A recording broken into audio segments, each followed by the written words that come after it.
He started getting a lot of ear infections and sinus infections and sore throats. So when he was 2.5, we had his tonsils out. In one of the most heartbreaking scenes of 1980s cinema, a devastated Rusty Tullis, played by Cher, wails over the body of her lifeless son, Rocky Dennis. The movie Mask was based on a true story, but there was a problem. It was a total lie. The real Rusty Tullis was a rugged biker who raised her son in chaos. But before she died, she confessed to something worse than the disease that took her son. When the movie hit theaters in 1985, it made nearly $50 million and gave audiences exactly what they wanted. A classic Hollywood tragedy.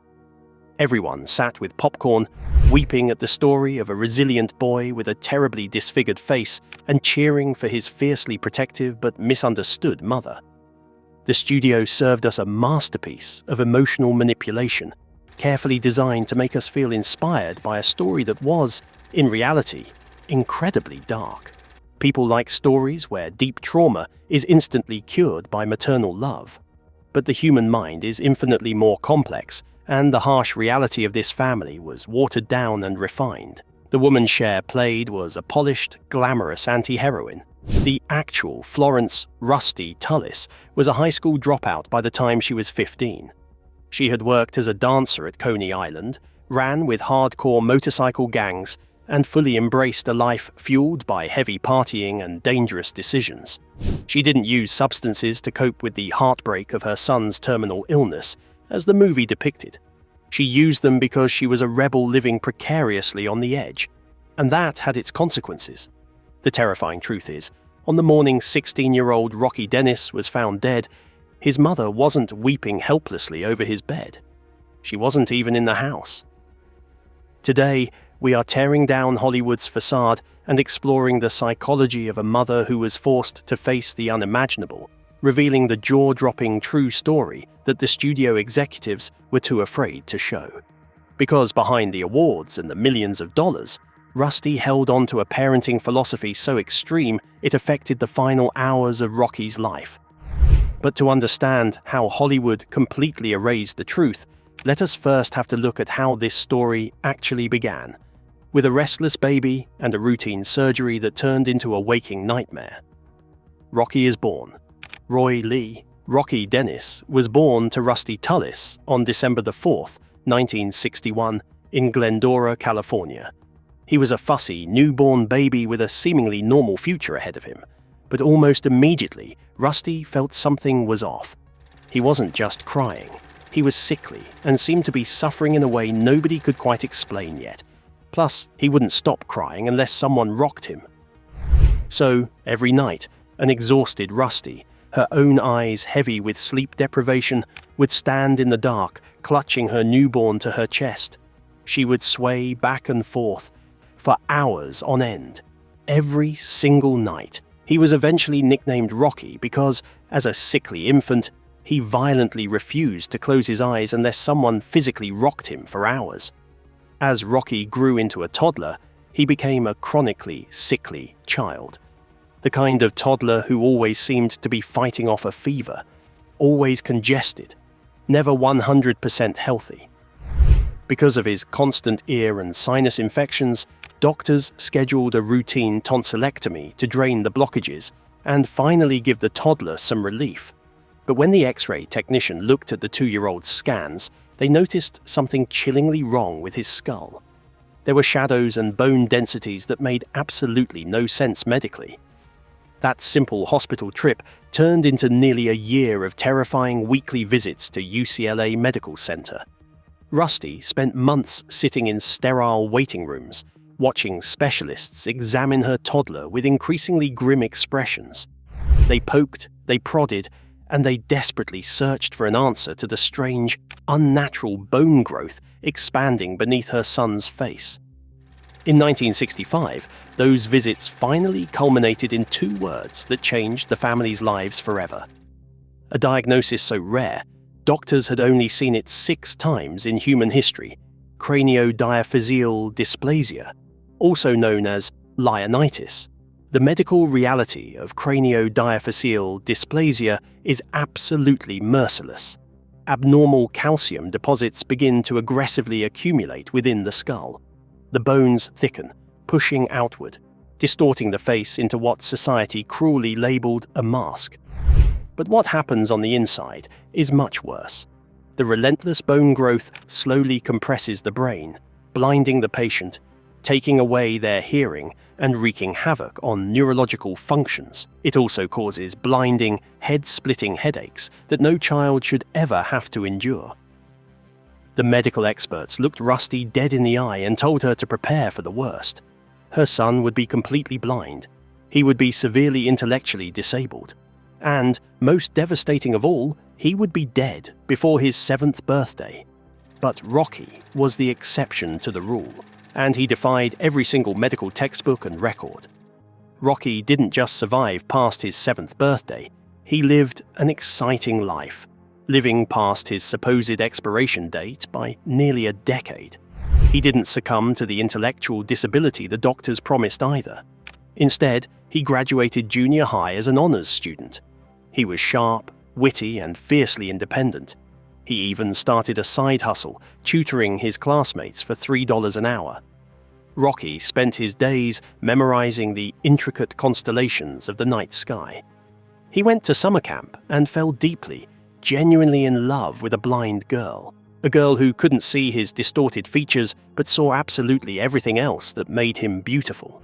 Rocky Dennis refused to be defined by a medical chart or by the stares of strangers. In fact, when doctors finally offered him a risky facial reconstruction surgery to correct his features and make him look normal, Rocky turned them down flat. He simply looked at the doctors and asked, "Who will I see in the mirror if I change my face?" He actively chose his face. But where does a boy facing a literal death sentence get that kind of unshakable, defiant confidence? To answer that, you have to look at the woman who raised him, because the polished Hollywood version of Cher in a leather jacket doesn't even come close to the chaotic, dangerous reality of the real Rusty Tullis, the hardcore matriarch. When you watch Mask, Rusty is portrayed as a deeply flawed but ultimately glamorous mother who is simply doing her best. It's a safe, watered-down version designed to win Golden Globes. The real Florence Rusty Tullis was a lot more chaotic. Born in Brooklyn, she was sharp-tongued and rebellious from the very start. By age 13, she was kicked out of junior high school for truancy. By age 15, she had dropped out entirely. Instead of going to math class, she was making her living as a hoochie-coochie dancer down at Coney Island. She was running with motorcycle gangs and openly experimenting with substances before she was even old enough to legally ride a motorcycle. And speaking of motorcycle gangs, she wasn't just a groupie hanging out with the boys. Rusty was a hardcore, full-fledged member of the Turks. They were rough, hard-living outlaws who built their entire world around fierce loyalty and blunt, unapologetic love. Mask portrayed Rusty's heavy substance use as a tragic coping mechanism, showing a heartbroken, overwhelmed mother who was desperately self-medicating to deal with the crushing weight of her son's terminal illness. Rusty absolutely hated that image. She wasn't a fragile woman reaching for a crutch to survive her pain. She was a biker, a rebel, a woman who partied hard and owned it. She didn't use substances to cope with her son's pain. She used them because she wanted to, and she refused to let the world turn her into a weeping victim. And as chaotic as this sounds, this lawless environment was exactly what Rocky needed. The bikers didn't pity him. They adored him, fiercely protected him, and treated him like one of their own, becoming his family. But to understand exactly what happened on the night he died, you have to understand the core psychological conflict that defined Rocky's and Rusty's entire relationship. The reality of craniodiaphyseal dysplasia isn't just cosmetic. It is a violent war inside the patient's body. The abnormal calcium deposits were relentlessly thickening his skull, literally compressing his brain. This meant Rocky frequently suffered from excruciating headaches, the kind of paralyzing, vision-blurring pain that leaves a person breathless, clutching their head in sheer, desperate agony. If an ordinary parent saw their child experiencing that kind of terminal pain, they would panic and try as much as possible to help alleviate that pain. But Rusty was not an ordinary parent. Because of her hardening background in the streets, she had developed an absolute, unbreakable belief about the human body. She believed that if a person had the power to make themselves sick, they could use the exact same power to make themselves well. So when Rocky got those blinding headaches, she didn't rush for the medicine cabinet or offer a gentle shoulder to cry on.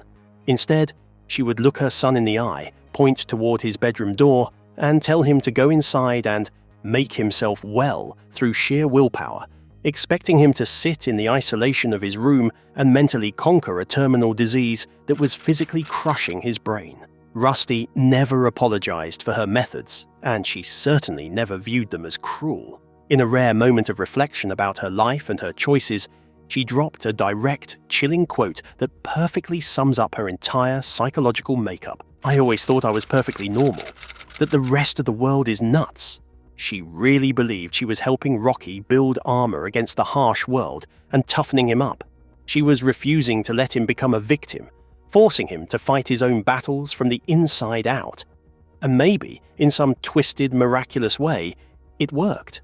After all, he survived nearly 10 years past his initially predicted death date. But that same attitude is exactly what Hollywood decided to exploit when they came knocking for the movie rights to Rocky's life. And the way the studio manipulated this chaotic mother wasn't just a slap in the face. It was a $48 million betrayal that actively affected the life of another desperately sick child. The studio's greed. In 1985, Mask hit theaters and became an absolute hit. It was a massive financial success, grossing over $48 million at the box office and earning critical acclaim. Universal Pictures was making a lot of money, but they would pay Rusty Tullis peanuts for the rights to her own tragic life and her dead son's story. They gave her exactly $15,000, barely a fraction of a percent of what they made from the film. Anybody would naturally be mad at the studio for the obvious financial exploitation, but the real emotional gut-wrenching part isn't even from the insulting amount. It comes from what Rusty actually did with it. Every single penny of that $15,000 went directly to paying crushing hospital bills. Not for Rocky, but for Joshua Mason, Rocky's older half-brother. For those who have only ever seen the movie, Joshua might be new to you. You see, he was a big part of Rocky's world. He was there for the struggles, the endless doctor's visits, and the biker gang parties. But when Hollywood execs went through the details of Rocky's real life, they found a bit of an obstacle. During the mid-1980s, Joshua was tragically battling the AIDS epidemic. The studio executives looked at the facts and decided that the reality of a mother with a second terminally ill son was simply too depressing for a feel-good movie. The studio wanted a clean fairy tale, so they removed Joshua from the story. This meant Rusty had to watch the world celebrate a fake version of her family while her real son was dying in front of her. She literally sold the heartbreaking story of one dead son just to afford the medical treatments to try and save her other dying son. But the studio's disrespect didn't stop at erasing Joshua.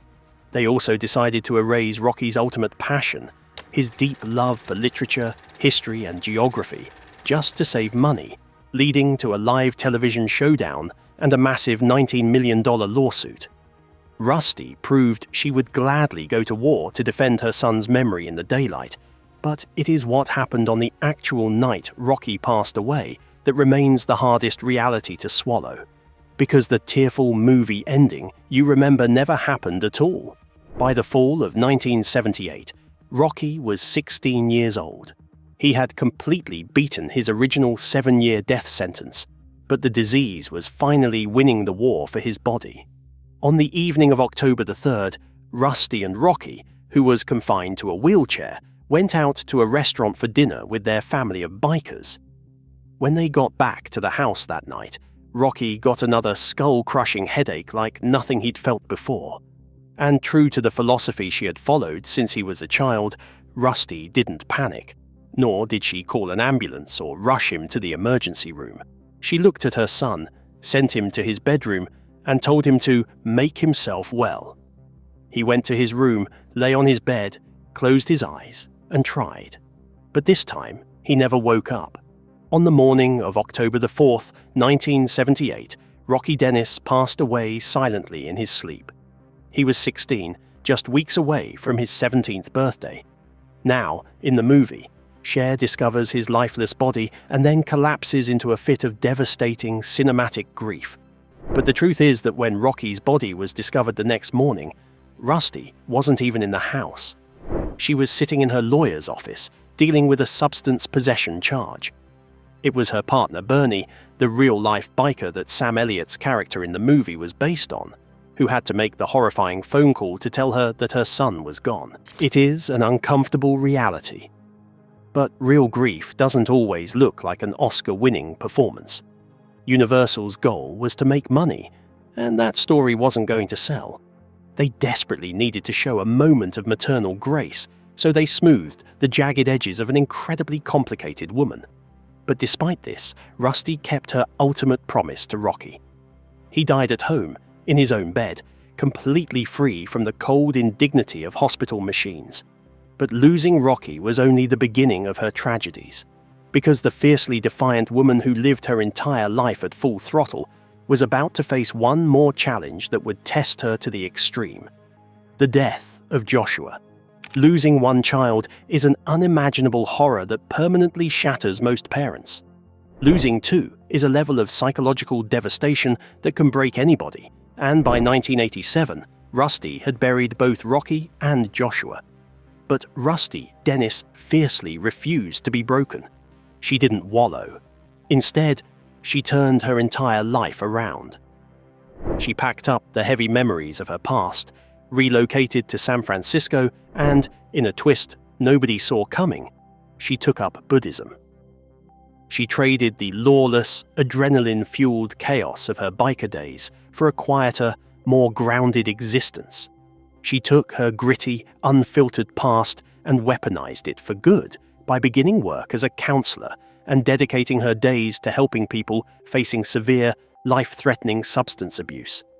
She sat across from addicts, looking them dead in the eye, and offered them the kind of love she knew they needed and that only a former motorcycle gang member could provide. She knew the exact darkness they were battling because she had lived in it herself. Yet, despite finding this profound new feeling of peace and sense of purpose, she never fully abandoned the rebel inside her. She was still a biker at her core. By October 14th, 2006, Rusty was 70 years old and was still riding her three-wheel motorcycle. While she was cruising down the road, the unthinkable happened. The right tire completely snapped off the bike. She lost total control. The heavy machine violently swerved, launching her body into a brutal, high-speed collision with a telephone pole. It was a horrific, catastrophic crash that shattered both of her legs and punctured her lung. In true Rusty Tullis manner, she survived the initial impact, but the resulting infection was the one battle she couldn't make herself well from. On November 11th, 2006, Florence Rusty Tullis took her last breath in a California hospital, and she left behind a legacy that is just as polarizing as it is interesting. Florence Rusty Tullis was a hurricane of a human being. She was strong-willed, she was defiant, and she completely refused to play by society's rules. But it was exactly that unapologetic, hardened rebellion that taught a dying boy how to truly live. If you wanted a tidy redemption arc or a picture-perfect mother, Rusty Dennis was never going to give you that. She gave you something harder and much more real. She was exactly the mother a boy like Rocky needed to survive a world that had written him off. Do you think Hollywood was wrong to erase Joshua and change the story? Or was it necessary to get Rocky's inspiring message out to the world? Let us know in the comments below. Don't forget to like and subscribe for more unfiltered truth, and click the video on your screen for another deep dive.